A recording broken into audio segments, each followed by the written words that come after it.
Welcome to the Veteran's Voice. I'm here today. I'm your host, Tre Denton, as you well know. I'm here today with Mr. Dylan Raymond, who's an accomplished human resources professional here in the Houston area and also a budding author. Mr. Raymond, thank you for taking time to talk to us today. I'd like to let you know it's a real pleasure to have you on. Would you take a moment to tell us a little about yourself? Yes, and thank you for having me. Well, my name is Dylan Raymond, originally from the New York City area. I have about 20 years of experience in the human resources, with about 15 of those years as a recruiter, with expertise recruiting military candidates. I relocated here about 9 years ago, so I guess I'm a local Estonian now. Just about. Question is, do you have a pickup truck?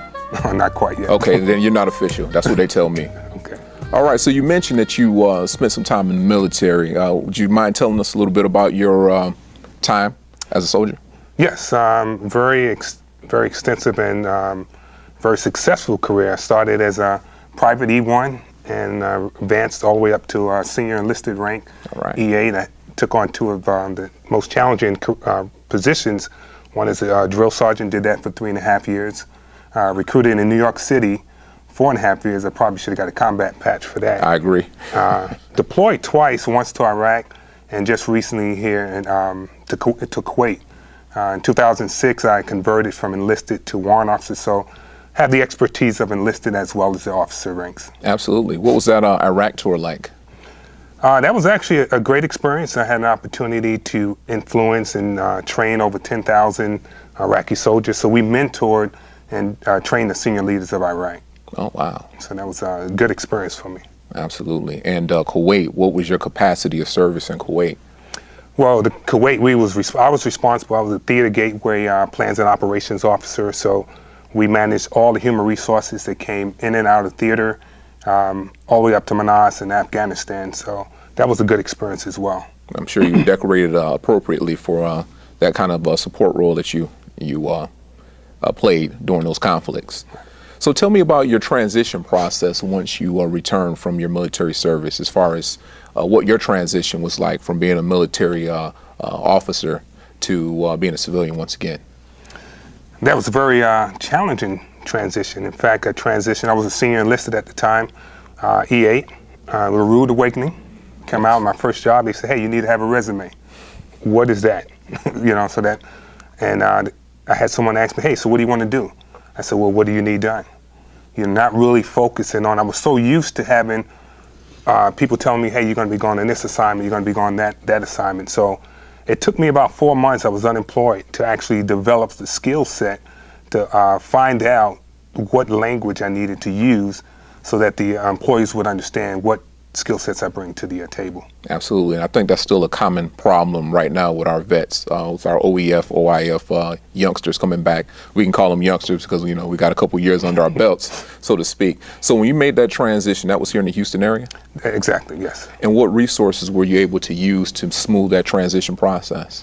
Well, I found an organization that I went to, I think in Houston Career Initiatives, and they starting some job career resources. So I had a couple people that mentored me, helped me shape my resume, helped me to pull out the skill set that I bring to the table. So I would go every Monday, so I was networking at the same time. And my motto is network or not work. Absolutely. Absolutely. Is that, I'd never heard of that program before. Are they still around? Are they still operational? Absolutely. Absolutely. Okay. Good. I'm going to definitely have to get that contact information so I can spread that as I meet people and try to help others. So there's been a lot of discussion about the difference. Now, you're going to love this. There's been a lot of discussion about the difference between OEF and OIF veterans. Now, you having served over a multitude of different conflicts, what's your take on that? I guess I'm over-optimistic. I honestly believe that a service member is a service member. And they just got to figure out and understand what skill sets they bring to the table. Me, I don't see any difference. It's just a matter of being able to transition or to be able to speak and communicate what they bring to the table. And a lot of them are not comfortable. I think the biggest challenge is we get the rank, yes. And we don't put the rank down, and guess what? We don't ask for help because we so used to hearing just make it happen. Right. Just make it happen. And that's the mindset that we adopt many times. Absolutely. Just like you said, what do you do? What do you need done? And honestly, I believe 90 to 95% of any vet, I wish I could say 100%, but there's a few that fall under the standard. Right. That you can put them in any role within 90 to 180 days. I'm confident that they will be able to get in that role and be successful in the role. I would say I have to agree with you. My take and my thought on the process is that a lot of times out in the civilian sector, the level of understanding that we need with regards to the veterans and what they bring to the table is just not there. And I've said this before, as the audience knows, I think that many of the corporations have good intentions, but they're inappropriately staffed to adequately evaluate the talent that our veterans are bringing to the table. So from a corporate standpoint, and I will get into what you're doing currently momentarily, but from a corporate standpoint, what improvements do you think need to be made with regards to making sure that we're staffing the corporate HR departments to adequately evaluate that talent? I think overall it's a language. I think we all speak the same language. Yes. But it's a different dialect. It's the community, the corporate world understand exactly what you bring to the table without being able to look at a resume without the acronyms. Be able to translate and be able to paint a picture in that hiring manager's mind that you understand. If you're a logistician, you should be able to paint a picture in that person's mind, no matter what industry you're in. A logistician is a logistician. That's right. A mechanic is a mechanic. And then I'm not going to alleviate the service member. Service member has a responsibility too to let go of the fact that this is not the order section telling you to report in 3 days to your new duty. So the transition piece is a full contact sport, and then the HR have to, in some cases, have to look beyond and not believe that every service member has some type of issues. Well, you've mentioned that you're the optimist. I'm a little bit more of the skeptic. My question is, do you think that the companies right now have the vision? You think they're headed down the right path with regards to staffing and getting people in position that can evaluate these people, these veterans? I think most of what corporate America should do is hire for talent. Right. Because military may not have, they'll have a lot of transferable hard skills, Yes, soft sir. skills. Yes, sir. However, there may be a delta, 20-25% delta, because they do not have that industry experience. So then you have to make room and hire for talent, because it may not be a specific fit, but then you're losing a person that understands safety, understands bottom line, understands improvements, continuous improvement. So I think corporations should look more of hiring for talent, not necessarily the exact fill, because it may not be that fill exactly to fill that open role. I have to agree with you. Wonderful insight. All right, well, we're going to take a break. And when we come back, I have a whole nother line of questioning that we're going to go into to help flesh out who Dylan Raymond is. Super, thank you.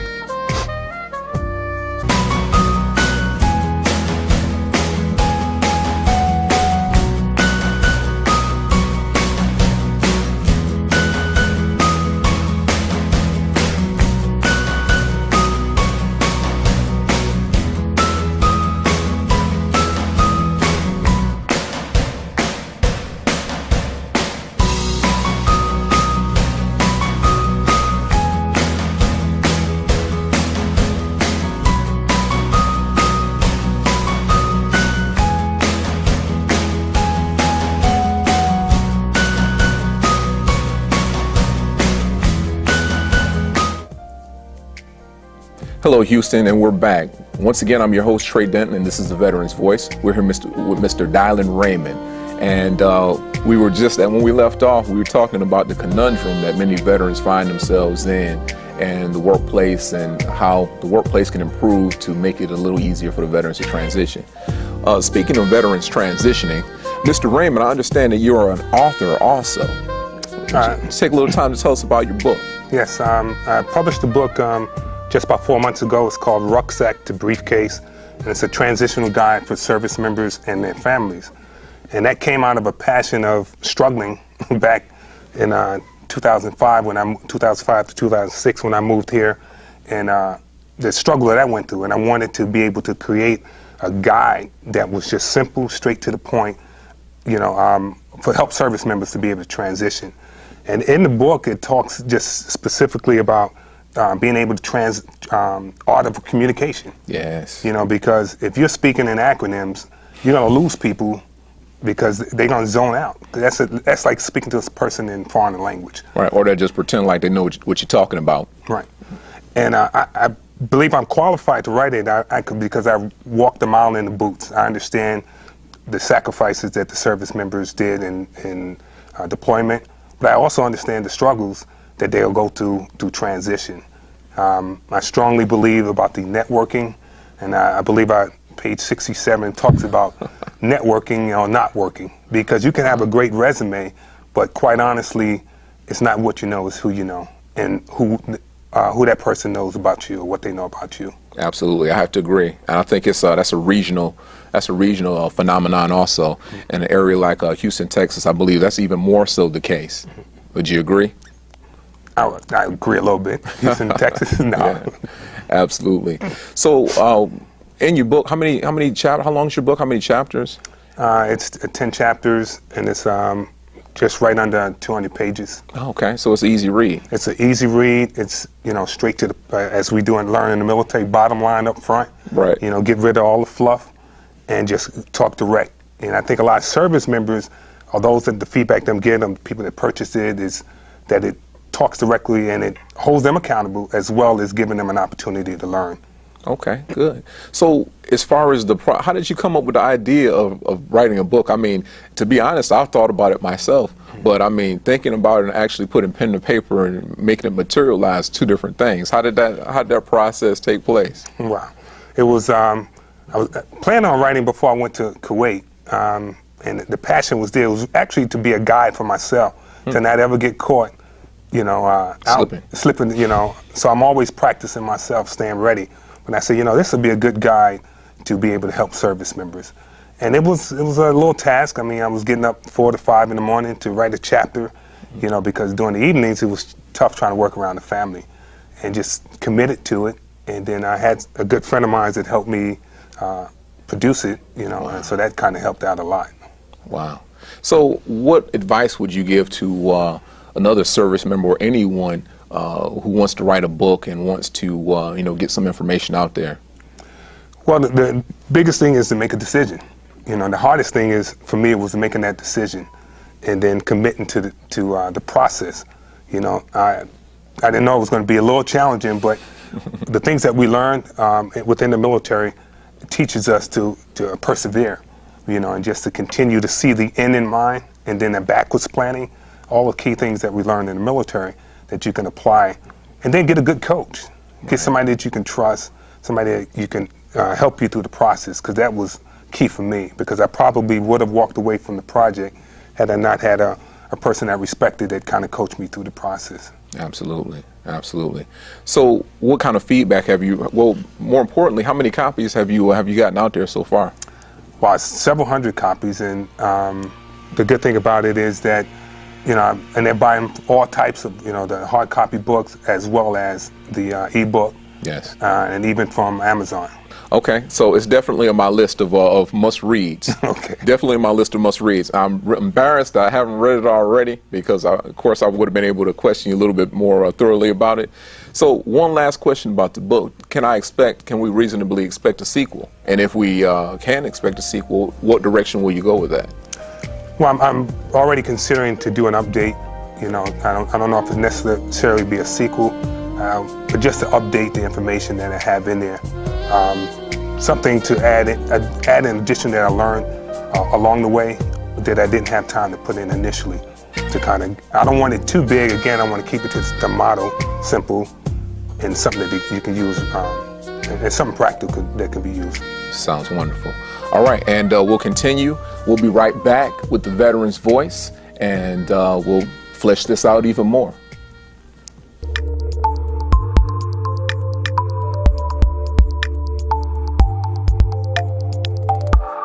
And then we're back. I'm Tre Denton, and this is the Veteran's Voice, and I'm here with Mr. Dylan Raymond, accomplished author, veteran, and human resources professional. Pretty esteemed. All right, so tell me, Mr. Raymond, what other projects are you currently working on with regard to helping veterans establish themselves in the workplace? Well, try to volunteer with several organizations to be able to, I go back to the Houston Career Initiative to speak, give back some time with them. And any opportunity that I can give back to the veterans.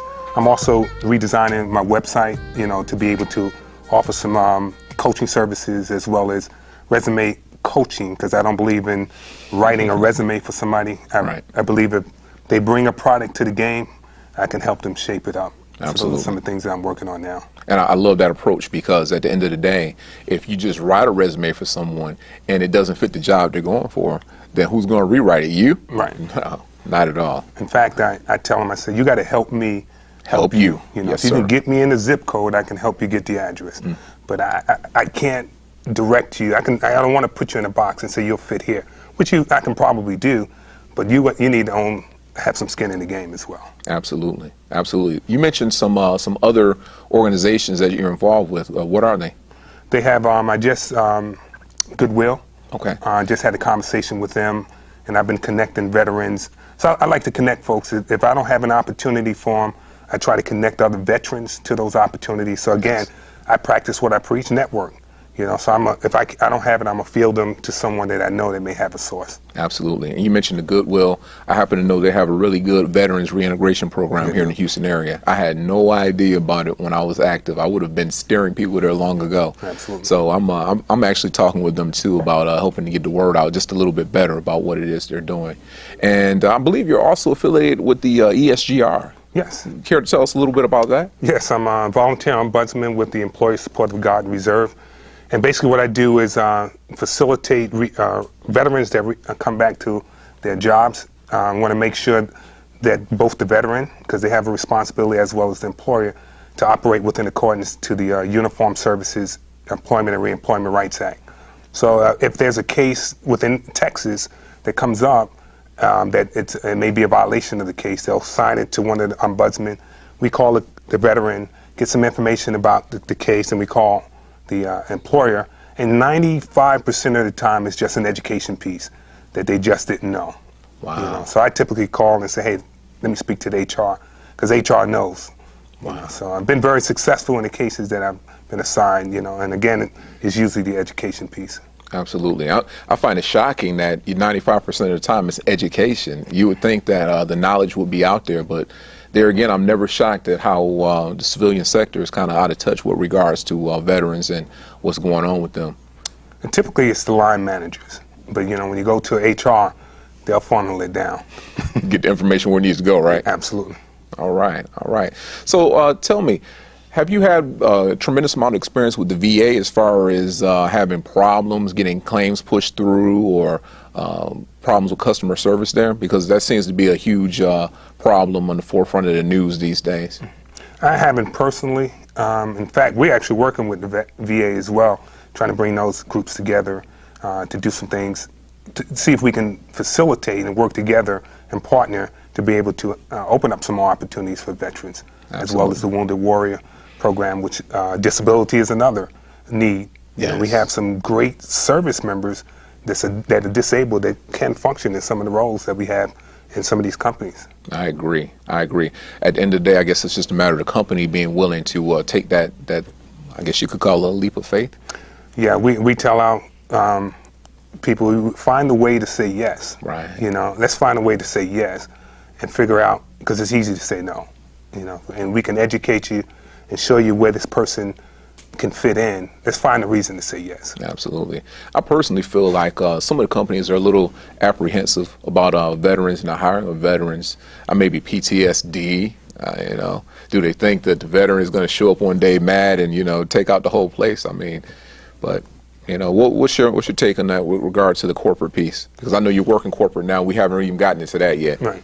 Well, I think they just human nature. You're going to have this perception that this person is going to, and knowing that you have successful people already in the organization that have served, and I personally recommend they should use that as a benchmark and not gauge every person. Some may have some challenges, but you can't expect that. You got to go through the due process and I believe give it a chance. Yes. You know. Agreed. Well, it's definitely been a pleasure having you on the show. My take on it is this: I always intend to bring guests that are going to be present us with an efficacious situation where we can learn and take the situation further, where we can further expand and broaden the understanding of the veteran and the plight of the veteran in today's world, and more specifically in Houston. Mr. Raymond, you gave us a tremendous amount of information today, and I'm really pleased with that. This is what I want to know. Number one, we need to know about your website. You know, I want to get that information out there. Number two, we need to know where we can get your book. And like I said, it's on my list now, list of things to read, you know. And number three, I'd like to know what projects or appearances or speaking engagements you have coming up in the future. Okay. My personal website, it's www.civilianside.com. That's CIVILIAN side, SIDE.com. You can purchase the book from there, or Amazon, you know, and you'll see it written by Chief Warrant Officer Raymond, my rank. So it's Chief Warrant Officer Dylan Raymond. I can also accept emails if it's somebody just see the show and they want to get some feedback, maybe resume review. I can be reached at CWORaymond@gmail.com. That's CWORaymond@gmail.com. And as far as any upcoming events, I'm scheduled to send on a panel, National Diversity Oil and Gas Conference, and that's going to be the beginning of November. And I'm pretty excited about that because it's diversity, military is diversity, so I'm excited to be part of that panel, be able to share into that event. Absolutely. I will definitely be in the audience for that, and I'll probably ask you some pretty difficult questions too, so just be ready for that. Oh, great. Good deal. Well, Houston, once again, thank you for joining us for the Veterans Voice. I'm Tre Denton, your host, and I look forward to bringing you more engaging guests and engaging topics as we flesh out exactly what it is we need to do as local citizens, United States of America, in Houston, Texas, more specifically, to smooth the situation and grease the tracks to make it easier for our veterans to transition to the civilian workforce. Thank you. I look forward to seeing you next time.